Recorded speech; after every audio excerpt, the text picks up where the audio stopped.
नमस्कार दोस्तों, आपका स्वागत करता हूं इस YouTube channel SK coaching centre पर।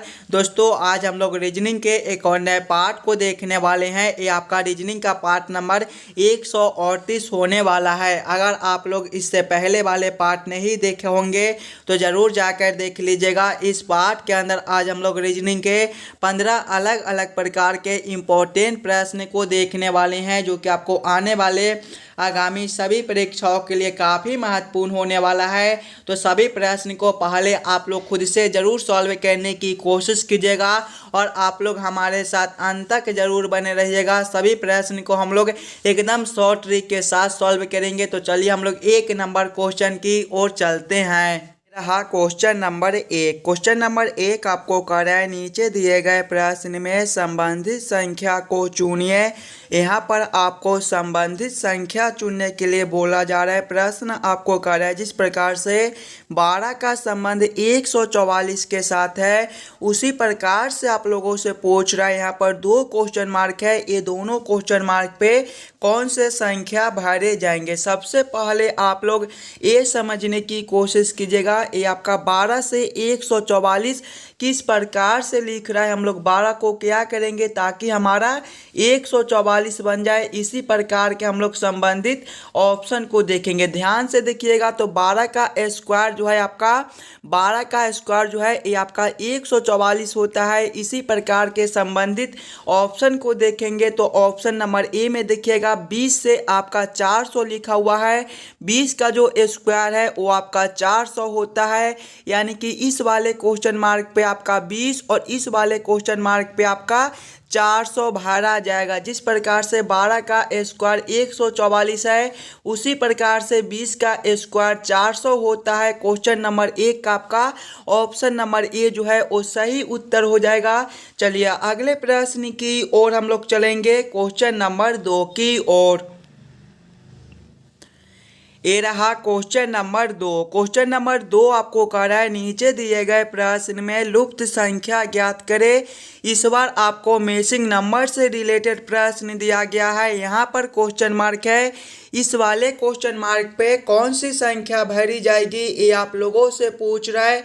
जब भी आपको इस प्रकार के मिसिंग नंबर से रिलेटेड प्रश्न देखने को मिले तो सबसे पहले आप लोग क्वेश्चन के पैटर्न को ध्यान से देखिएगा और समझने की कोशिश कीजिएगा आपका किस प्रकार का प्रश्न दिया गया है। अगर आप लोग ध्यान से देखिएगा तो इस लाइन से देखिए आपका बड़ा बड़ा संख्या दिया गया है। 120 है, 126 है और 320 है। यानी कि ऐसे प्रश्न को पहले हम लोग इस लाइन से सॉल्व करने की कोशिश करेंगे। सबसे पहले हम लोग ये सोचेंगे ये आपका 6, 5 और 4 से 120 किस प्रकार से लिख रहा है। हम लोग 6, 5 और 4 को क्या करेंगे ताकि हमारा 120 बन जाए। सभी बच्चे पहले अपना दिमाग लगाइएगा। 6, 5 और 4 से हम लोग 120 किस प्रकार से ला सकते हैं। एकदम आसान सा है। देखिए तीनों संख्याओं को आपस में गुना कर लेंगे।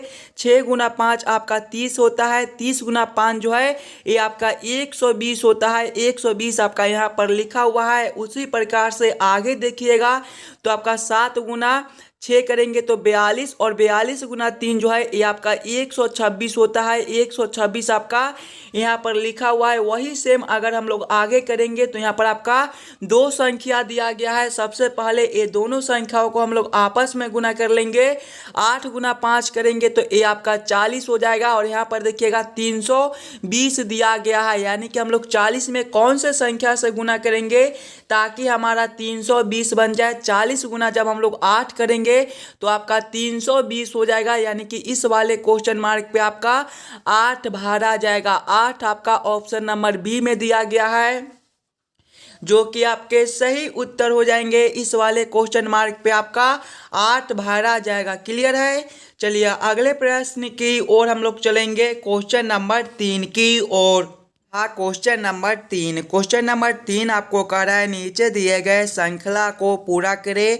इस बार आपको श्रृंखला सीरीज से रिलेटेड प्रश्न दिया गया है। एक श्रृंखला सीरीज दिया गया है और यहाँ पर क्वेश्चन मार्क है। इस वाले क्वेश्चन मार्क पे कौन सा संख्या भरा जाएगा ये आप लोगों से पूछ रहा है। इस प्रकार के भी प्रश्न आपको सभी एग्जाम में पूछे जाते हैं, तो पहले आप लोग खुद से ज़रूर सॉल्व करने की कोशिश कीजिएगा। सबसे पहले आप लोग श्रृंखला को ध्यान से देखिएगा और समझने की कोशिश कीजिएगा आपका किस प्रकार का श्रृंखला दिया गया है, इसे हम लोग कैसे जल्द से जल्द सॉल्व कर सकते हैं। श्रृंखला को देखिएगा तो पहले आपका 210 दिया गया है, 210 के आगे आपका 195 है, 195 के आगे आपका 175 है, 175 के आगे आपका 150 है, 150 के आगे आपका 120 दिया गया है और इसके आगे आपका क्वेश्चन मार्क है। अगर आप लोग श्रृंखला को ध्यान से देखिएगा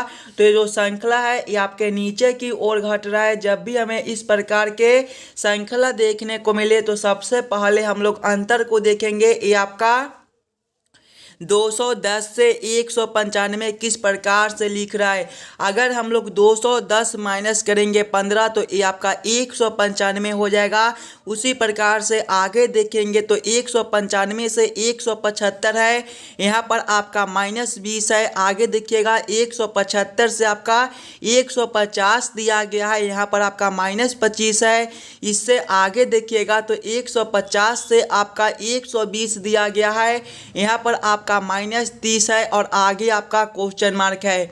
ध्यान से देखिएगा -15, -20, -25, -30 यानी कि 5 बढ़ा कर कमा दिया गया है। यानी कि अगले अंतर जो है वो 30 + 5 करेंगे तो 35, यानी कि अगले अंतर जो है वो आपके -35 का हो जाएगा। 120 - 35 आपका कितना होता है, 120 - 35 आपका 85 हो जाएगा। 85 आपका ऑप्शन नंबर डी में दिया गया है, जो कि आपके सही उत्तर हो जाएंगे इस वाले क्वेश्चन मार्क पे। दोस्तों आपका 85 भरा जाएगा।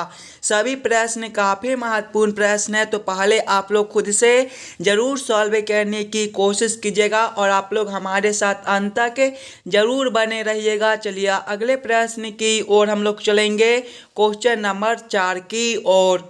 रहा क्वेश्चन नंबर 4। क्वेश्चन नंबर 4 आपको कह रहा है किसी निश्चित कोड में ACE = 9 और AGE = 13 है तो FACE का मान क्या होगा, ये आप लोगों से पूछ रहा है। ये जो प्रश्न है ये आपका कोडिंग डिकोडिंग से रिलेटेड प्रश्न है और जब भी आपको इस प्रकार के कोडिंग डिकोडिंग से रिलेटेड प्रश्न देखने को मिले तो सबसे पहले आप लोग ये समझने की कोशिश कीजिएगा ये आपका ACE से 9 किस प्रकार से लिख रहा है, AGE से 13 किस प्रकार से लिख रहा है। उसी प्रकार से आप लोग सोचिएगा FACE का मान आपका क्या होगा। ध्यान से देखिएगा तो पहले आपका क्या लिखा हुआ है, ACE लिखा हुआ है। ACE से हमें 9 लाना है। ACE को हम लोग क्या करेंगे ताकि हमारा 9 बन जाए।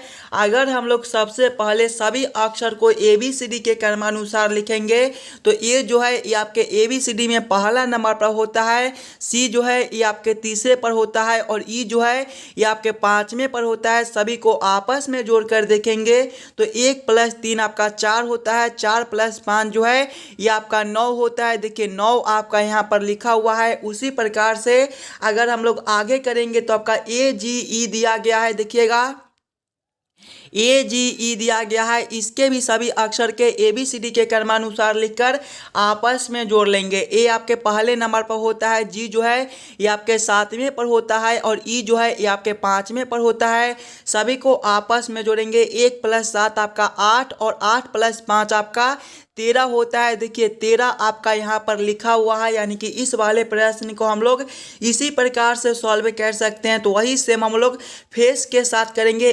FACE के सभी अक्षर को भी पहले आपस में हम लोग जोड़ लेंगे। देखिएगा F है, A है, C है और E है। सभी अक्षर को पहले ABCD के क्रमानुसार लिखकर आपस में जोड़ लेंगे। देखिए F जो है ये आपके 6ठे नंबर पर होता है, A जो है ये आपके पहले पर होता है, C आपके तीसरे पर होता है और E जो है ये आपके 5वें पर होता है। सभी को आपस में जोड़ेंगे। 6 + 1 आपका 7 हो जाएगा, 7 + 3 आपका 10 और 10 + 5 आपका 15 हो जाएगा। 15 आपका ऑप्शन नंबर C में दिया गया है, जो कि आपके सही उत्तर हो जाएंगे। चलिए अगले प्रश्न की ओर हम लोग चलेंगे, क्वेश्चन नंबर 5 की ओर।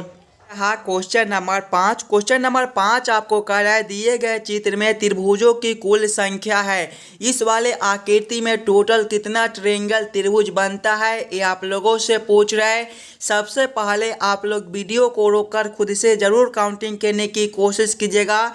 इस वाले आकृति में आपका टोटल कितना ट्रायंगल त्रिभुज बनता है।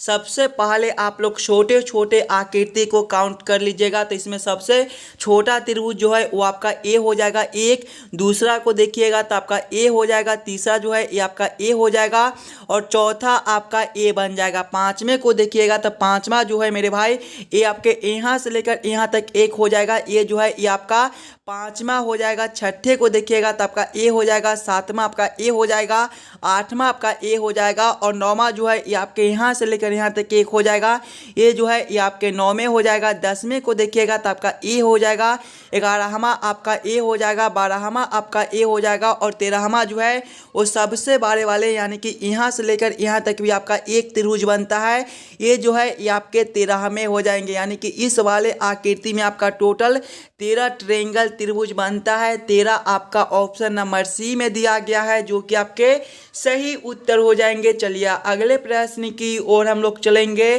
क्वेश्चन नंबर 6 की ओर। ये रहा क्वेश्चन नंबर 6। क्वेश्चन नंबर 6 आपको कह रहा है नीचे दिए गए प्रश्न में विषम शब्द को पहचान करें। इस बार आपको विषम शब्द चुनने के लिए बोला जा रहा है। जब भी आपको विषम शब्द चुनने के लिए बोले तो सबसे पहले आप लोग चारों ऑप्शन को ध्यान से देखिएगा और समझने की कोशिश कीजिएगा। ये चारों ऑप्शन में आपका सबसे अलग ऑप्शन कौन सा दिया गया है। जो ऑप्शन आपका सबसे अलग होगा वही ऑप्शन आपके सही उत्तर हो जाएंगे। देखिए ऑप्शन ए में आपका बाइबिल दिया गया है, ऑप्शन बी में पंचशील दिया गया है, ऑप्शन सी में गीता दिया गया है और ऑप्शन डी में आपका कुरान दिया गया है। अगर आप लोगों ध्यान से देखिएगा तो बाइबिल, गीता और कुरान जो है ये आपके धार्मिक ग्रंथ है, जबकि पंचशील ये आपका भारत और चीन के द्वारा किया गया एक संधि का नाम है। यानी कि क्वेश्चन नंबर 6 का आपका ऑप्शन नंबर बी सबसे अलग दिया गया है। तो क्वेश्चन नंबर 6 का आपका ऑप्शन नंबर बी ही सही उत्तर हो जाएगा। चलिए अगले प्रश्न की ओर हम लोग चलेंगे, क्वेश्चन नंबर 7 की ओर। ये रहा क्वेश्चन नंबर 7। क्वेश्चन नंबर 7 आपको कह रहा है विषम आकृति ज्ञात करें। यहाँ पर आपका 4 आकृति दिया गया है ए बी सी डी। ये चारों आकृति में सबसे अलग आकृति कौन सा दिया गया है ये आप लोगों से पूछ रहा है। एकदम आसान सा प्रश्न है। पहले आप लोग चारों आकृति को ध्यान से देखिएगा और समझने की कोशिश कीजिएगा। ये चारों आकृति में आपका सबसे अलग आकृति कौन सा दिया गया है। अगर आप लोग आकृति ए को देखिएगा तो ध्यान से देखिए, इसमें आपका 3 लाइन दिया गया है। एक लाइन आपका ए है, दूसरा ए है और तीसरा आपका ए है। इसी प्रकार से आकृति बी में देखिएगा तो इसमें भी आपका 3 लाइन है। एक लाइन आपका ए है, दूसरा ए है और तीसरा ए है। आकृति सी में देखिएगा तो इसमें भी आपका 3 लाइन है, एक लाइन, 2 लाइन और 3 लाइन। आकृति डी में देखिएगा तो इसमें आपका 2 लाइन दिया गया है। देखिए एक लाइन और एक लाइन, ए 2 लाइन, यानी कि सभी में 3-3 लाइन दिया गया है, जबकि आकृति डी में आपका 2 ही लाइन दिया गया है। तो सबसे अलग आकृति आपका डी बनेगा। डी कौन सा ऑप्शन में दिया गया है? डी जो है ये आपके ऑप्शन नंबर बी में दिया गया है, जो कि आपके सही उत्तर हो जाएंगे। क्वेश्चन नंबर 7 का आपका ऑप्शन नंबर बी जो है वो सही उत्तर हो जाएगा। चलिए अगले प्रश्न की ओर हम लोग चलेंगे, क्वेश्चन नंबर 8 की ओर। ये रहा क्वेश्चन नंबर 8। क्वेश्चन नंबर 8 दोस्तों आपको कह रहा है यदि P का अर्थ भाग, Q का अर्थ गुना, R का अर्थ जोड़ और S का अर्थ घटाव हो तो 18Q 12P 4R 5S 6 बराबर क्वेश्चन मार्क। इस वाले क्वेश्चन मार्क पे आपका कौन सा संख्या भरा जाएगा ये आप लोगों से पूछ रहा है। जब भी आपको इस प्रकार के रीजनिंग के प्रश्न देखने को मिले तो पहले आप लोग प्रश्न को ध्यान से पढ़िएगा और समझने की कोशिश कीजिएगा प्रश्न आपको क्या कर रहा है। देखिए प्रश्न आपको कर रहा है कि P का अर्थ जो है वो भाग है, यानी कि इस वाले समीकरण में जहाँ पर आपका P दिया गया है वहाँ पर हम लोग भाग को रखेंगे। Q का अर्थ गुना दिया गया है, यानी कि जहाँ पर Q है वहाँ पर हम लोग गुना को रखेंगे। आर का अर्थ जोड़ है, यानी कि जहाँ पर आर है वहाँ पर हम लोग जोड़ को रखेंगे। इसका अर्थ आपका घटाव दिया गया है, यानी कि इसके जगह पे घटाव को रखकर इस वाले समीकरण को हम लोग हल कर लेंगे। पहले आपका 18 क्यू 12 दिया गया है। क्यू का अर्थ आपका क्या है? क्यू का अर्थ गुना है, तो यहाँ पर आपके 18 गुना 12 हो जाएगा। उसके बाद आपका पी है, पी का अर्थ आपका भाग है, तो यहाँ पर आपके भागा 4 हो जाएंगे। उसके बाद आपका आर है, आर का अर्थ आपका जोड़ है, तो यहाँ पर आपका जोड़ 5 हो जाएगा। उसके बाद आपका एस है, एस का अर्थ आपका जो है वो घटाव दिया गया है, यानी कि यहाँ पर आपके घटाव 6 हो जाएंगे। जब इस वाले समीकरण को हम लोग हल करेंगे तो सबसे पहले हम लोग भाग के काम करेंगे, उसके बाद गुना के काम करेंगे, उसके बाद घटाव के, और उसके बाद हम लोग जोड़ के काम करेंगे। देखिए पहले भाग के काम करेंगे। 18 गुना करेंगे 12 भागा 4, ये आपका 3 हो जाएगा। जोड़ करेंगे 5, घटाव करेंगे 6। 18 गुना 3 ये आपका कितना होता है? 54 होता है। 54 जोड़ करेंगे 5, घटाव करेंगे 6। 54 जोड़ 5 ये आपके कितने हो जाएंगे? 59 हो जाएंगे। 59 घटाव 6 आपका कितना होता है? 53 होता है। 53 आपका ऑप्शन नंबर बी में दिया गया है, जो कि आपके सही उत्तर हो जाएंगे। इस वाले क्वेश्चन मार्क पे दोस्तों आपका 53 भरा जाएगा। क्लियर है? चलिए अगले प्रश्न की ओर हम लोग चलेंगे, क्वेश्चन नंबर 9 की ओर। तो ये रहा क्वेश्चन नंबर 9। क्वेश्चन नंबर 9 जो है ये आपका वेन आरेख वेन डायग्राम से रिलेटेड प्रश्न है। धार्मिक ग्रंथ बाइबिल और गीता का किस प्रकार से वेन आरेख वेन डायग्राम बनेगा, ये आप लोगों से पूछ रहा है। ये भी प्रश्न आपके आने वाले आगामी सभी परीक्षाओं के लिए काफ़ी महत्वपूर्ण प्रश्न है, तो पहले आप लोग खुद से ज़रूर सॉल्व करने की कोशिश कीजिएगा। सबसे पहले आप लोग ये समझने की कोशिश कीजिएगा धार्मिक ग्रंथ बाइबिल और गीता में कौन किसके साथ संबंधित है, किसके अंदर हम लोग किसको रख सकते हैं। अगर आप लोग ध्यान से देखिएगा तो धार्मिक ग्रंथ के अंदर ये आपके बाइबिल और गीता दोनों हो जाएंगे। बाइबिल और गीता भी आपका एक धार्मिक ग्रंथ ही है, यानी कि सबसे पहले हम लोग धार्मिक ग्रंथ के लिए एक गोला बना लेंगे और धार्मिक ग्रंथ के अंदर ये आपके बाइबिल और गीता दोनों हो जाएंगे। कुछ इस प्रकार से इसका वेन आरेख वेन डायग्राम बनेगा, जो कि आपका ऑप्शन नंबर डी में दिया गया है। क्वेश्चन नंबर 9 का आपका ऑप्शन नंबर डी जो है ये सही उत्तर हो जाएगा। चलिए अगले प्रश्न की ओर हम लोग चलेंगे, क्वेश्चन नंबर 10 की ओर। ये रहा क्वेश्चन नंबर 10। क्वेश्चन नंबर 10 आपको कह रहा है नीचे दिए गए प्रश्न में संबंधित शब्द को चुनिए। इस बार आपको संबंधित शब्द चुनने के लिए बोला जा रहा है। प्रश्न आपको कह रहा है जिस प्रकार से पंजा का संबंध बिल्ली के साथ है, उसी प्रकार से आप लोगों से पूछ रहा है खुर का संबंध कौन सा शब्द के साथ होगा, जो इस वाले क्वेश्चन मार्क पे भरे जाएंगे। सबसे पहले आप लोग ये जरूर समझने की कोशिश कीजिएगा ये आपका पंजा से बिल्ली किस प्रकार से लिख रहा है, पंजा से बिल्ली किस प्रकार से संबंधित है, उसी प्रकार से आप लोग सोचिएगा खुर से आपका कौन सा शब्द बनेगा, जो इस वाले क्वेश्चन मार्क पे भरे जाएंगे। अगर आप लोग ध्यान से देखिएगा तो पंजा जो है ये आपके बिल्ली के पैर में होता है, उसी प्रकार से खुर जो है ये आपके घोड़ा के पैर में होता है। घोड़ा आपका ऑप्शन नंबर ए में दिया गया है, जो कि आपका सही उत्तर हो जाएगा। इस वाले क्वेश्चन मार्क पे आपका घोड़ा भरा जाएगा। क्वेश्चन नंबर 10 का आपका ऑप्शन नंबर ए जो है सही उत्तर हो जाएगा। चलिए अगले प्रश्न की ओर हम लोग चलेंगे, क्वेश्चन नंबर 11 की ओर। ये रहा क्वेश्चन नंबर 11। क्वेश्चन नंबर 11 आपको कह रहा है नीचे दिए गए अक्षर श्रृंखला को पूरा करें।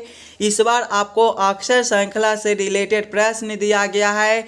एक अक्षर श्रृंखला दिया गया है और यहाँ पर खाली स्थान है। इस वाले खाली स्थान पे कौन सा अक्षर भरा जाएगा, ये आप लोगों से पूछ रहा है। सबसे पहले आप लोग खुद से ज़रूर सॉल्व करने की कोशिश कीजिएगा इस वाले खाली स्थान पे आपका कौन सा अक्षर भरा जाएगा। अगर आप लोग ध्यान से देखिएगा अक्षर श्रृंखला को, तो पहले आपका ए है, उसके बाद जेड है, उसके बाद सी है, उसके बाद एक्स है, उसके बाद आपका ई दिया गया है और आगे आपका खाली स्थान है। अगर आप लोग एक अक्षर छोड़कर देखिएगा, यानी कि ए से सी को देखिएगा, तो यहाँ पर आपका +2 हो जाएगा। उसी प्रकार से सी से एक अक्षर छोड़कर ई को देखिएगा, तो यहाँ पर भी आपका +2 है। उसी प्रकार से आगे आप लोग जब जेड से एक्स को देखिएगा, तो यहाँ पर आपका -2 है। यानी कि जेड आपके 26वें पर होता है, एक्स आपके 24वें पर होता है। यहाँ पर आपका -2 है, तो वही सेम हम लोग आगे करेंगे। एक से एक अक्षर छोड़कर देखेंगे तो आपका क्वेश्चन मार्क है, +2 यहाँ पर देखिए -2, यानी कि अगले जो है ये आपके फिर से -2 हो जाएंगे। x -2 आपका कितना होता है, x आपके 24वें पर होता है, 24 - 2 आपका 20, 24 - 2 आपका 22 होता है, और 22वें पर आपका भी होता है। भी आपका ऑप्शन नंबर डी में दिया गया है, जो कि आपके सही उत्तर हो जाएंगे। इस वाले खाली स्थान पे आपका भी भरा जाएगा। क्लियर है? चलिए अगले प्रश्न की ओर हम लोग चलेंगे, क्वेश्चन नंबर 12 की ओर। हाँ, क्वेश्चन नंबर 12 आपको कह रहा है, यदि आकृति श्रेणी का यही क्रम जारी रहता है तो अगली आकृति क्या होगी, ये आप लोगों से पूछ रहा है। यहाँ पर एक आकृति श्रेणी दिया गया है, इससे अगला आकृति कौन सा बनेगा ये आप लोगों से पूछ रहा है। सबसे पहले आप लोग ये सभी आकृति को ध्यान से देखिएगा और समझने की कोशिश कीजिएगा। ये सभी आकृति आपका किस प्रकार से संबंधित है, इस प्रकार के संबंधित आपके अगले आकृति किस प्रकार के बनेंगे, ध्यान से देखिएगा। तो इस वाले आकृति में देखिएगा तो आपका 1 लाइन, 2 लाइन, 3 लाइन का आकृति बना हुआ है, और बीच में आपका 1 लाइन दिया गया है। अगले में देखिएगा तो देखिएगा 1 लाइन, 2 लाइन, 3 लाइन, 4 लाइन का आकृति बना हुआ है, और बीच में आपके 1-2 लाइन दिए गए हैं। इसमें आपका 1 लाइन है तो आगे आपका बीच में 2 लाइन है। इसमें देखिएगा तो आपका 1 line, 2 line, 3 line, 4 line, 5 line का आकृति है, और बीच में आपका 1, 2, 3 लाइन दिया गया है। इसमें आपका बीच में 2 लाइन है, और इसमें आपका 1 लाइन है। आगे देखिएगा इसमें आपका 1, 2, 3, 4, 5, 6 लाइन का आकृति दिया गया है, और बीच में देखिएगा तो आपका 1, 2, 3, 4 लाइन दिया गया है। देखिएगा इसमें आपका बीच में 1 लाइन है, इसमें 2 लाइन है, इसमें 3 लाइन है, और इसमें आपका 4 लाइन है, यानी कि अगले में 1 बढ़ाकर आपका 5 लाइन हो जाएगा। कुछ इस प्रकार से 1, 2, 3, 4, 5, और यहाँ पर देखिएगा 3 लाइन का आकृति है, 4 लाइन का है, 5 लाइन का है, 6 लाइन का है। तो अगले जो है ये आपके 7 लाइन के हो जाएंगे। कुछ इस प्रकार से 1 line, 2 line, 3 line, 4 line, 5 line, 6 line और 7 लाइन। इस प्रकार के आकृति आपका कौन सा है? ऑप्शन नंबर डी में देखिएगा तो आपका 7 लाइन दिया गया है, और बीच में आपका 5 लाइन भी दिया गया है, यानी कि क्वेश्चन नंबर 12 का आपका ऑप्शन नंबर डी जो है ये सही उत्तर हो जाएगा। चलिए अगले प्रश्न की ओर हम लोग चलेंगे, क्वेश्चन नंबर 13 की ओर। हाँ, क्वेश्चन नंबर 13 आपका कथन निष्कर्ष से रिलेटेड प्रश्न है, और इस प्रकार के भी प्रश्न आपको सभी एग्जाम में पूछे जाते हैं। और जब भी आपको इस प्रकार के प्रश्न देखने को मिले तो सबसे पहले आप लोग कथन को ध्यान से पढ़िएगा और उसे डायग्राम पे सेट कर लीजिएगा, ताकि प्रश्न को समझने में आपको आसानी हो। देखिए कथन आपको कह रहा है कि सभी कवि पाठक है। सभी कवि क्या है? पाठक है, यानी कि ए अगर आपका कवि हो जाएगा, ए आपका क्या हो जाएगा? कवि हो जाएगा। तो सभी कवि क्या है? पाठक है, यानी कि ए आपका क्या हो जाएगा? ए आपका पाठक हो जाएगा। यहाँ पर आप लोग पाठक भी लिख लीजिएगा, ताकि आपको समझने में दिक्कत ना हो। आगे कथन को पढ़िएगा। आगे कथन आपको कह रहा है कोई भी पाठक समझदार नहीं है। कोई भी पाठक क्या है? समझदार नहीं है, यानी कि समझदार आपका अलग हो जाएगा। ये आपका क्या हो जाएगा? समझदार हो जाएगा। आप लोग समझदार भी लिख लीजिएगा, ताकि आपको समझने में दिक्कत ना हो। आगे निष्कर्ष को ध्यान से पढ़िएगा, और इस वाले डायग्राम के आधार पर आप लोग निष्कर्ष को सही या फिर गलत कीजिएगा। निष्कर्ष एक आपको कह रहा है कोई भी कवि समझदार नहीं है। ये निष्कर्ष जो है ये आपके सही हो जाएंगे। देखिए कवि आपका यहाँ पर दिया गया है, समझदार आपका अलग है, यानी कि दोनों अलग अलग है। कोई भी कवि समझदार नहीं हो सकता है। ये निष्कर्ष आपका सही बनता है। निष्कर्ष 2 को देखिएगा, सभी पाठक कवि है। देखिए सभी पाठक कवि है, लेकिन यहाँ पर पाठक के अंदर कवि है। सभी पाठक जो है वो कवि नहीं हो सकते हैं। सभी कवि जो है ये आपके पाठक हो सकते हैं, लेकिन सभी पाठक कवि नहीं हो सकते हैं। ये निष्कर्ष आपका गलत बनता है। केवल निष्कर्ष 1 आपका सही है। केवल निष्कर्ष 1 को कौन सा ऑप्शन में सही किया गया है? ऑप्शन नंबर बी में देखिएगा, केवल निष्कर्ष 1 निकलता है, यानी कि क्वेश्चन नंबर 13 का आपका ऑप्शन नंबर बी जो है ये सही उत्तर हो जाएगा। चलिए अगले प्रश्न की ओर हम लोग चलेंगे, क्वेश्चन नंबर 14 की ओर। ये रहा क्वेश्चन नंबर 14। क्वेश्चन नंबर 14 आपको कह रहा है नीचे दिए गए प्रश्न में संबंधित अक्षरों को चुनिए। इस बार आपको संबंधित अक्षर चुनने के लिए बोला जा रहा है। प्रश्न आपको कह रहा है जिस प्रकार से MAD का संबंध JXA के साथ है उसी प्रकार से आप लोगों से पूछ रहा है RUN का संबंध कौन सा अक्षर के साथ होगा, जो इस वाले क्वेश्चन मार्क पे भरे जाएंगे। देखिए पहले आपका क्या लिखा हुआ है, सबसे पहले आपका MAD लिखा हुआ है और इससे क्या लिखा हुआ है आपका JXA। बस आपको ये समझना है कि MAD से आपका ये JXA किस प्रकार से लिख रहा है। अगर आप लोग ध्यान से देखिएगा सिंगल अक्षर को, तो M से आपका J है, M जो है ये आपके 13वें नंबर पर होता है, J आपके 10वें पर -3 है। आगे देखिएगा A से आपका X है, A आपके पहले नंबर पर होता है और X जो है ये आपके 24वें पर होता है। और आप लोग याद रखिएगा ABCD में आपका टोटल 26 ही अक्षर होता है। 26 के बाद आपका फिर से ABCD आ जाता है, यानी कि यहाँ पर भी आपका -3 है। आगे देखिएगा D से आपका A है, D आपके चौथे पर होता है, A आपके पहले पर, यहाँ पर भी आपका -3 है, यानी कि सभी अक्षर में -3 कर दिया गया है। वही सेम हम लोग RUN के साथ करेंगे, इसके भी सभी अक्षर में -3 करेंगे। देखिएगा R-3 आपका कितना हो जाएगा, R आपका 18वें पर होता है, 18 - 3 आपका 15 और 15वें पर आपका O होता है। उसके बाद आपका U है, U -3 आपका कितना हो जाएगा, U आपके 21वें पर होता है, 21 - 3 आपका 18 और 18वें पर आपका R होता है। आगे आपका N है, N जो है ये आपके 14वें पर होता है, 14 - 3 आपका 11 और 11वें पर आपका K होता है। कौन सा ऑप्शन में आपका ORK दिया गया है, ORK आपका ऑप्शन नंबर D में दिया गया है, जो कि आपके सही उत्तर हो जाएंगे। चलिए हम लोग अगले प्रश्न की ओर चलेंगे,